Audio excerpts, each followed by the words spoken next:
For this video, we're gonna be breaking down the science of fat loss and muscle retention, how to eat, how to train, and how to get your body moving properly. Because in reality, guys, fat loss is actually pretty simple when you follow the right plan and the right system. But most fellas, before they ever see any results, they jump from program to program, or they overcomplicate it, they're doing too much cardio, and they don't know what's actually working and how to see results. And here's the common mistakes that I see every time. You cut your calories too fast. You're all excited, you want to get into this big deficit, and what does it do? It makes you start to lose your muscle because most of you aren't prioritizing protein enough, and more importantly, every single time, you burn out too quickly. You obsess over cardio, and you don't understand the importance of strength training to build muscle, so you end up doing way too much, you become a cardio queen. You don't track your calories and your protein because those are the two things that we need to be able to dictate the most, which leads to inconsistent results. Change too much too soon.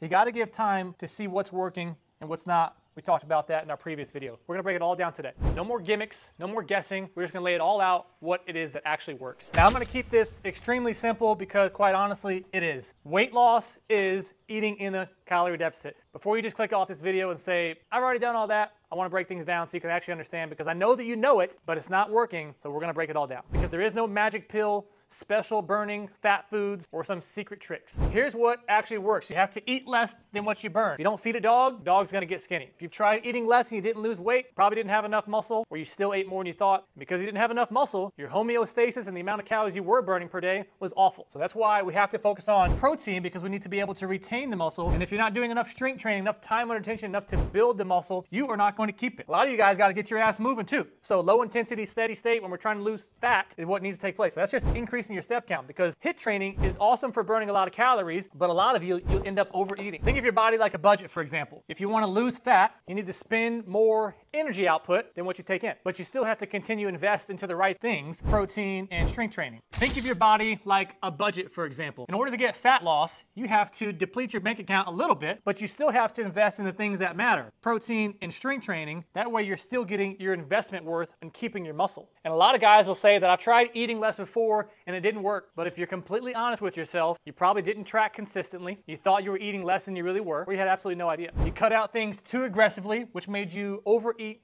later on, and you crashed and burned, and you weren't consistent and patient enough to actually see results. And that's why we're not guessing. We're gonna have an exact roadmap. We're gonna be able to track what's working, what's not working by you filling in your chart. Because not getting results sucks. When we do this approach and we take small steps, we build momentum. And when you start to build momentum, it feels good. You start winning and you wanna do more. Do the other way around where you try to change everything at once, you get overwhelmed, you do it for 2-3 weeks, then you fall out. So let's make this completely foolproof, fellas. You don't need some crazy tracking app. You don't need a macro coach or a restrictive diet. Here's the math of what you actually need to do. We just gotta stick to it. When we talk about your calories, body weight times 10 to 12 is how you figure out where you need to be. So you got your body weight times 10 if you are less active. If you work at a desk, if you don't get a lot of movement, if you are not as active during your day-to-day, that's gonna be your calorie target.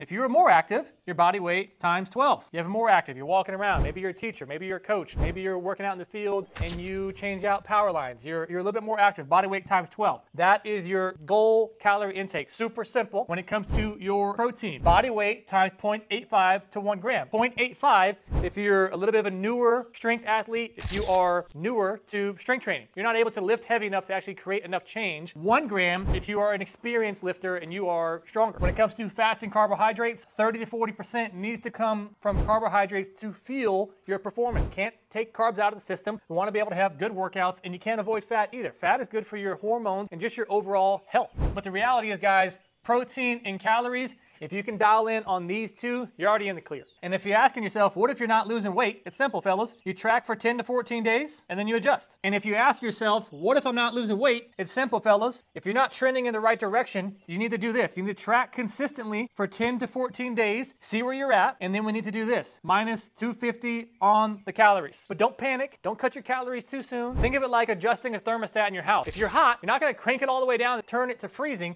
You're just gonna turn it down a little bit. You make small changes, and the same takes place for fat loss. Now, this is where a lot of guys go wrong. They start focusing on too much cardio and not enough strength training. But if you wanna look good, you wanna feel strong, and you wanna retain your muscle, your training has to be completely locked in. So here's where I talk about strength training. We need to be strength training 3 to 5 days per week. Combination of upper body, lower body, all that good stuff. All you gotta do is follow the program. I've got all that mapped out. We have to do progressive overload. This is why you'll see in the program, for example, you can't just go into the weight room every week. Let's just say, for example, we're doing sets of 10, and then every week you walk in there, you're doing 35 pounds. Your body's gonna get used to that, and it's not gonna continue to adapt. So that's why throughout the program, for very simple purposes, if we cut down the reps to 8, I am expecting you to increase your weight. If we go down to 6, increase your weight. Sometimes you don't have access to more weight, or we need to continue to still make things challenging. So that's a very basic example of progressive overload. We're continuing to get to challenge the amount of weight that we're doing. Another way that we can build muscle is time under tension. So we want every single rep to be 2 to 6 seconds per rep. So we're not just cranking them out here. We're doing fast shoulder presses. We're going slow. 1 1,000, 2 1,000, 3 1,000, 4 1,000. Time under tension is gonna really demand a lot out of the muscle, and that's gonna force physical adaptation. Increasing your weight, increasing TUT, time under tension, is how you build muscle. When it comes to compound lifts, when we're doing squats, deadlifts, presses, that is typically going to be on a lower rep range. I want you to go heavier. We have to recruit a lot of muscle fibers on purpose so that when we get into our accessory movements, when we get into higher rep ranges, all those muscle fibers are firing because you lifted heavy on the compound lift. So now those muscle fibers are ready to, they're woken up in a sense. So now you're going to get a better response. You're going to feel the muscle a lot more. And think about your strength training like the fat loss. And when we're trying to lose fat, we have to think of strength training kind of like the foundation of building a house. You want to keep the structure, the muscle, that way you can lose the fats but still have your foundation. And I know what you're thinking. You're asking about cardio. How much cardio should I be doing? I want you to know that strength training is the main emphasis though. Cardio isn't bad, it's just not the main tool, because we're trying to increase your BMR, your basic metabolic rate. That's how many calories your body burns. We did that math where we did body weight times 10 or 12. That gives you your homeostasis, or an idea of how many calories that you should be burning. If you have more muscle, you're going to have a higher metabolic rate than if you don't have more muscle. So strength is the primary deal. We want to increase our body's ability to burn calories at rest. When we talk about LISS, low intensity, steady state, walking, rucking, zone 2 running, this is because it's a lower intensity exercise. It gets you moving more, but it doesn't totally crash your energy system